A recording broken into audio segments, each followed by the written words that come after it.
नमो ओम विष्णुपादाय कृष्णप्रेष्ठाय भूतले श्रीमते भक्ति वेदांत स्वामिनिति नामिने। हरे कृष्ण कृष्ण कृष्ण हरे हरे, हरे राम राम राम हरे हरे।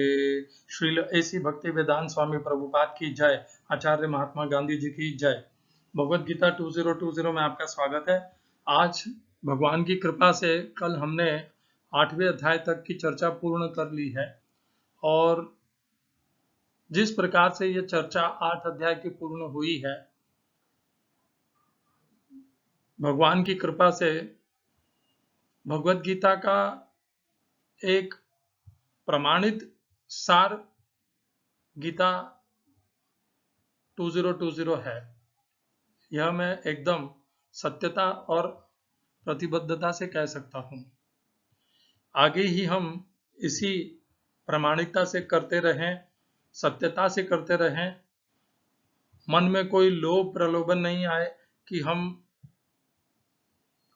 किसी भी मत संस्था को विकसित करने के लिए, उन्हें प्रगति पर ले जाने के लिए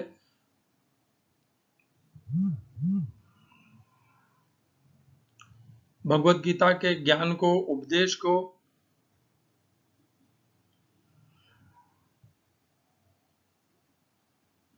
बदल करके कहें, ऐसा न कहें, इसके लिए भगवान से प्रार्थना है। हरे कृष्णा। आज का अध्याय 9वां अध्याय प्रारंभ करने के पहले हम 8वें अध्याय के आखिरी श्लोक का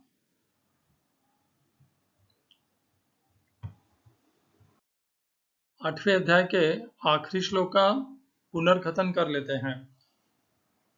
8वें अध्याय का नाम अक्षर ब्रह्म योग। उसमें भगवान ने अपने निराकार रूप से उपासना करके उन्हें प्राप्त करने के साधन तो बताए ही हैं, उसी में भगवान ने अपने साकार उपासना करके उन्हें प्राप्त करने के मार्ग भी बताए हैं। दोनों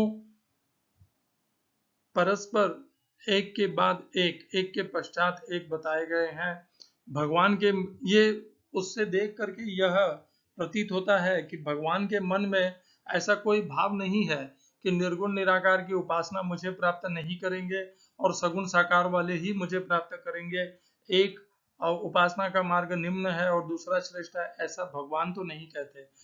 यदि ऐसा होता तो वे पूरे अध्याय में सगुण और निर्गुण दोनों प्रकार के अंत क्षणों में कैसे भक्तजन, योगी जन उनका स्मरण करते हुए उनको प्राप्त करते हैं, इसका वर्णन नहीं करते एक ही अध्याय में, और बिना दोनों के प्रति किसी को भी ऊंचा नीचा बताए हुए नहीं करते। हाँ, उन्होंने ये अवश्य कहा है कि उनका जो सगुण साकार का मार्ग है, उससे उन्हें प्राप्त करना ज्यादा सरल है देहधारियों के लिए, क्योंकि हमारी बुद्धि, मन, इंद्रियां देह को जानती हैं, मानती हैं और समझती हैं। इसलिए देहधारियों के लिए सगुण साकार रूप की उपासना करना सरल है, और भक्ति योग वैसे भी सबसे सरल है। इसीलिए भगवान भक्ति योग को बारंबार यहाँ पर कहते हैं, सगुण साकार रूप से भक्ति योग करने का की प्रस्तावना भी करते हैं। वेदेषु यज्ञेषु तपस्सु चैव दानेषु यत् पुण्यफलं प्रदिष्टम् अत्येति तत्सर्वम् इदं विदित्वा योगी परमं स्थानम् उपैति चाद्यम्। तो योगी जो है, ऐसा नहीं है कि भगवान ये कहते हैं कि मनुष्य और जीव को वेदों का पठन नहीं करना चाहिए, यज्ञ नहीं करने चाहिए, या तप नहीं करने चाहिए, या दान नहीं करने चाहिए। और इसी से समर्थन के लिए हमने 18वें अध्याय का 5वां श्लोक भी पढ़ा, जिसमें भगवान ने कहा, यज्ञो दानम तपश्चैव पावनानि मनीषिणाम, कि यज्ञ, दान, तप और कर्म मनुष्य को पवित्र करने वाले हैं। न त्याज्यम इति कार्य, ये त्याग करने योग्य नहीं है। ये भगवान के 18वें अध्याय में उनका मत है। तो भगवान यहाँ पर ये अवश्य कह रहे हैं कि योगी इन सब के फलों को व्यर्थ जान करके उनके प्रति दुर्लक्ष्य करता है और अपनी बुद्धि मन को भगवान की उपासना में, भक्ति में, अनन्य भक्ति में स्थिर रखता है। ये भगवान कहना चाह रहे हैं। देखिए, जब हम किसी, जैसे हम सांसारिक शिक्षा को प्राप्त करते हैं तो हम सीधे ही मास्टर्स की डिग्री प्राप्त नहीं कर लेते, और हम मास्टर्स की डिग्री प्राप्त करने में जो हम प्रयोग करते हैं वे प्रयोग हम पहली कक्षा में नहीं करते हैं। तो पहली कक्षा में जो विद्यार्थी है वह क ख ग घ ए बी सी डी सीखता है, और मास्टर्स का जो विद्यार्थी है वह बहुत विकसित प्रयोग करता है और विकसित बातें सीखता है। उस समय उसके लिए ABCD सीखना व्यर्थ है। उसी प्रकार जो योगी भगवान में अनन्य भक्ति करने लगा है उसके लिए वेद, यज्ञ, तप, कर्म, उनके पुण्य कर्म फल व्यर्थ हैं, नगण्य हैं, विष के तुल्य है। उसके लिए तो जब उसे अमृत का पान हो गया है, भगवान की अनन्य भक्ति प्राप्त हो गई है, ये सब तो केवल एक साधन मात्र है भगवान की अनन्य भक्ति को प्रदान करने के लिए। और जब इन साधनों से का लाभ उठा करके वह उस परिस्थिति में पहुंच गया है, जहां से उसे अब उनकी आवश्यकता नहीं है, तब फिर वह उनके प्रति क्यों आकर्षित होना चाहिए। इसीलिए भगवान जो अनन्य भक्त है उनको यहाँ पर इस श्लोक के माध्यम से निर्देश दे रहे हैं कि जो योगी है उसे इन व्यर्थ के पुण्य कर्म फलों के प्रति आकर्षित नहीं होना चाहिए। ये सब व्यर्थ है, उसके लिए उसे केवल मेरी अनन्य भक्ति करनी चाहिए। इस प्रकार 8वें अध्याय का समापन करते हैं भगवान। और ज्यादातर भगवान का यह होता है कि इस गीता में ज्यादातर ऐसा ही है कि जब अध्याय का प्रारंभ होता है तो आने वाले अध्याय का उसमें एक जैसे कहते हैं एक सीढ़ी जैसे दे दी जाती है, परंतु इस श्लोक में ऐसा कुछ नहीं है। इससे 9वें अध्याय का पता चलता है। हाँ, इतना अवश्य है, योगी परमम स्थानम उपैति चाद्यम। इससे आने वाले अध्याय का पूरा तो पता नहीं चलता है, परंतु हाँ, योगी आने वाले अध्याय में भगवान को कैसे प्राप्त कर सकते हैं इसके विषय में भगवान ज्ञान प्रदान करने वाले हैं। तो आइए अब भगवान श्री कृष्ण का आश्रय लेकर के 9वें अध्याय की चर्चा को प्रारंभ करते हैं। हरे कृष्णा कृष्णा कृष्णा कृष्णा हरे हरे, हरे राम राम राम हरे हरे। 9वें अध्याय का पहला श्लोक। श्री भगवान उवाच इदं तु ते गुह्यतमं प्रवक्ष्याम्यनसूयवे ज्ञानम विज्ञान सहितम यज्ञात्वा मोक्षसे शुभात्। हिंदी अनुवाद गीता यथारूप स्वामी प्रभुपाद। श्री भगवान ने कहा, हे अर्जुन, चूंकि तुम मुझसे कभी ईर्ष्या नहीं करते, इसीलिए मैं तुम्हें यह परम गुह्य ज्ञान तथा अनुभूति बतलाऊंगा, जिसे जानकर तुम संसार के सारे क्लेशों से मुक्त हो जाओगे। English translation Gita as it is Swami Prabhupada. The Supreme Lord said, My dear Arjuna, because you are never envious of me, I shall impart to you this most secret wisdom, knowing which you shall be relieved of the miseries of material existence. इस श्लोक में प्रयोग किए गए संस्कृत शब्दों के अर्थ हैं श्री भगवान उवाच, श्री भगवान ने कहा, इदम इस, तू लेकिन, ते तुम्हारे लिए, गुह्यतमम सबसे गुह्य, अत्यंत गुह्य, प्रवक्ष्यामि कह रहा हूं, अनसूयवे ईर्ष्या रहित न करने वाले को। प्रभुपाद ने श्लोक में मुझसे शब्द का प्रयोग किया है। यहां पर आप उचित तो यही रहेगा कि आप ये समझिए कि हर प्रकार की ईर्ष्या से जो मनुष्य मुक्त है उसे ही ये ज्ञान प्राप्त हो पाता है।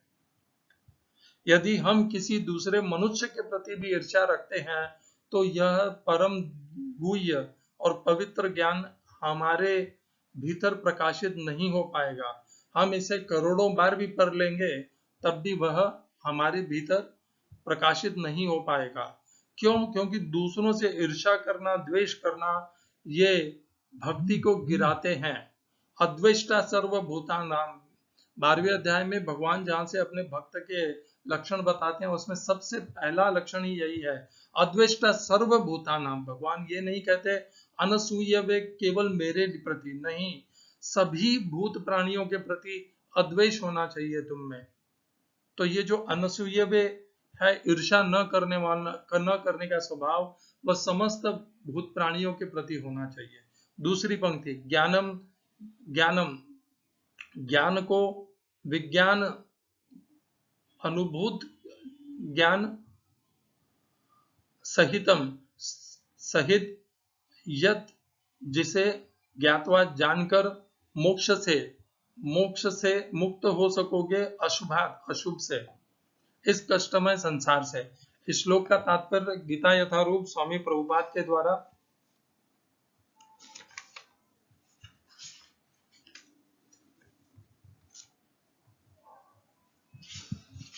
हाँ, तात्पर्य लंबा है, तैयार हो जाइए।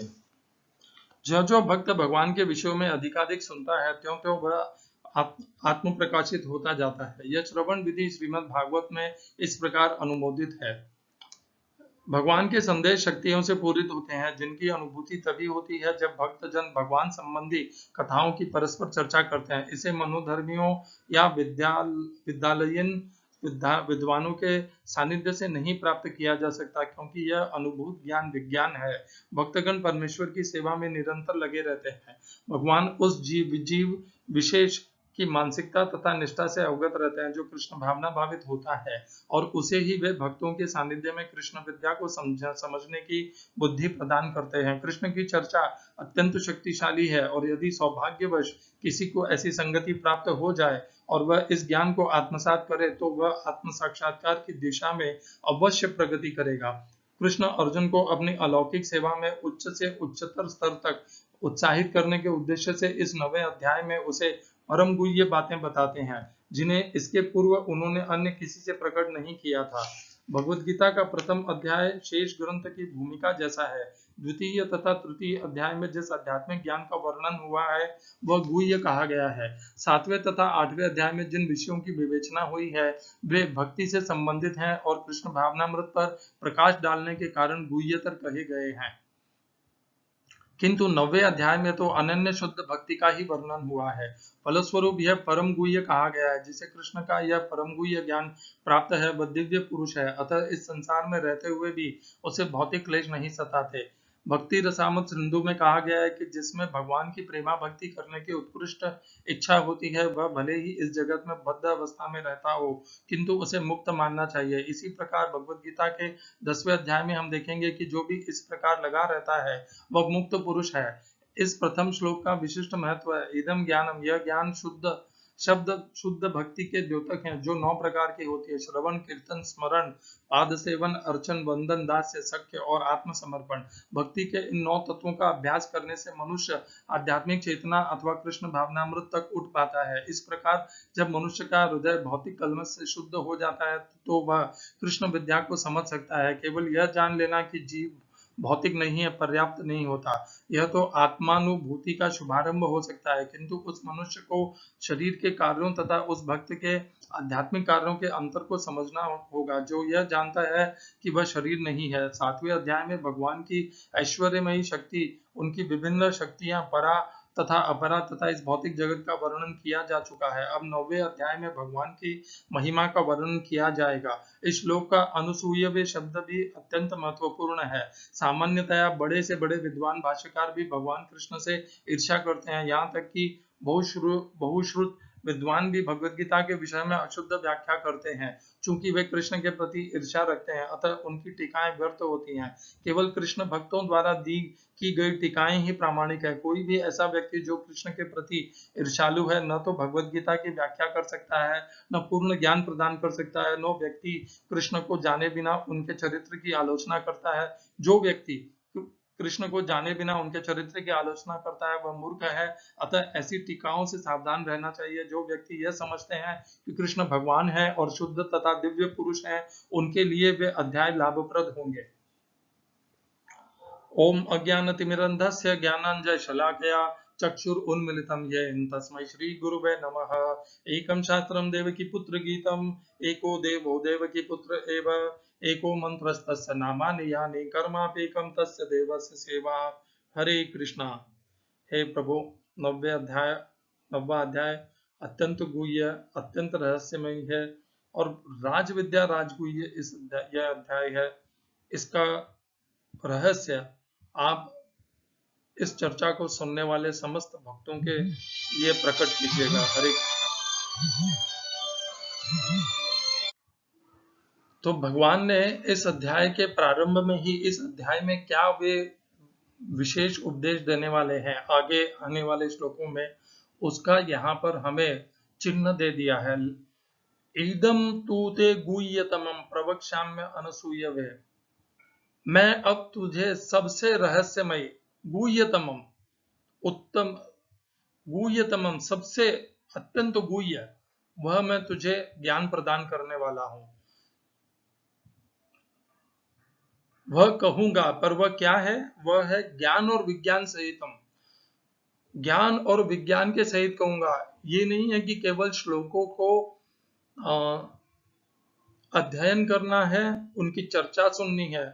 विज्ञान सहितम, उन श्लोकों को अपने व्यवहार में उतार करके अपने जीवन में परिवर्तन लाना है, तभी वह विज्ञान बनेगा, नहीं तो ज्ञान के स्तर पर ही रह जाएगा। ज्ञानम विज्ञान सहितम यज् ज्ञात्वा, और इस ज्ञान को, इस विज्ञान को प्राप्त करके समस्त अशुभ से, इस संसार से मनुष्य मुक्त हो जाता है, भगवान की अनन्य भक्ति में स्थिर हो जाता है। संसार से मुक्त होने का अर्थ है भगवान की अनन्य भक्ति को प्राप्त करना। भगवान की अनन्य भक्ति प्राप्त करने के लिए संसार को साथ में लेकर के हम नहीं कर सकते। तो यह ज्ञान इतना गुह्यतमम है और इतना दिव्य है कि इसको जान लेने के पश्चात मनुष्य सांसारिक आसक्तियों से, विषयों से मुक्त हो जाता है। अनसूयवे, ये शब्द हमने ले लिया है। इसमें आवश्यक केवल यह नहीं है कि भगवान से घृणा और द्वेष नहीं होना चाहिए, वह तो प्रभुपाद ने बता ही दिया है कि किसी से भगवान के प्रति जो द्वेष करते हैं वह भगवान के विषय में कहने के योग्य नहीं है, यह तो एकदम स्पष्ट ही है। परंतु यह जो दिव्य ज्ञान है 9वें अध्याय का, यह ज्ञान उन्हीं के भीतर प्रकाशित हो पाएगा जो किसी भी भूत प्राणी के प्रति द्वेष ईर्षा नहीं रखते। क्यों? क्योंकि 12वें अध्याय के 13वें श्लोक में जहां से भक्त के लक्षणों के वर्णन भगवान स्वयं करते हैं, भगवान पहला लक्षण भक्त का यही बताते हैं, अद्वेष्टा सर्वभूतानाम। भगवान ये नहीं कहते अद्वेष मेरे प्रति, अहम मेरे प्रति नहीं कहते भगवान। भगवान कहते हैं सर्वभूतानाम, समस्त भूत प्राणियों के प्रति जो अद्वेष रखता है वह मेरा भक्त मुझको प्रिय है। तो यहाँ पर अनसूयवे अर्थ का वही विस्तृत अर्थ है, किसी भी भूत प्राणियों से ईर्षा द्वेष नहीं होना चाहिए। जब हमारे भीतर ईर्षा और द्वेष होती है, तब हम जब भगवान का नाम जपते हैं, अभ्यास करते हैं, अभ्यास योग में लगते हैं, तब सतत हमारा मन और बुद्धि तो उस द्वेष के कारण, जिससे हमें द्वेष है, उसका स्मरण करते रहते हैं और कैसे उससे द्वेष है, उससे कैसे बचा जाए और उससे कैसे हम अपना प्रतिकार ले सकें, इसी के ऊपर बार बार मनन करता रहता है। तो जिस मन और बुद्धि को भगवान में स्थिर होना है, वह भगवान को छोड़ करके अपने जिससे वह द्वेष करते हैं उसमें जा करके वहां पर स्थिर हो जाता है। इसीलिए द्वेष, ईर्ष्या भक्ति के मार्ग का सबसे बड़े अवरोधक हैं। इनसे दूर रहना चाहिए किसी भी भक्त को, किसी भी प्रकार के द्वेष में नहीं आना चाहिए। ज्ञानम विज्ञान सहितम, ज्ञान और विज्ञान, इनका क्या अंतर है, यह हमने 7वें अध्याय में भी चर्चा की थी। ज्ञान वह होता है जिसे हम पढ़ करके समझते हैं, और विज्ञान वह होता है जिसको हम अनुभव करके प्रमाणित कर लेते हैं स्वयं के लिए कि हाँ, ये जो मैंने जाना है ये सही है। तो विज्ञान होता है वह प्रमाणित कर लेते हैं हम अनुभव के द्वारा, और ज्ञान केवल शब्दों के आधारित हम उसके प्रमाण पे चलते रहते हैं। तो 7वें अध्याय के पहले श्लोक में भी भगवान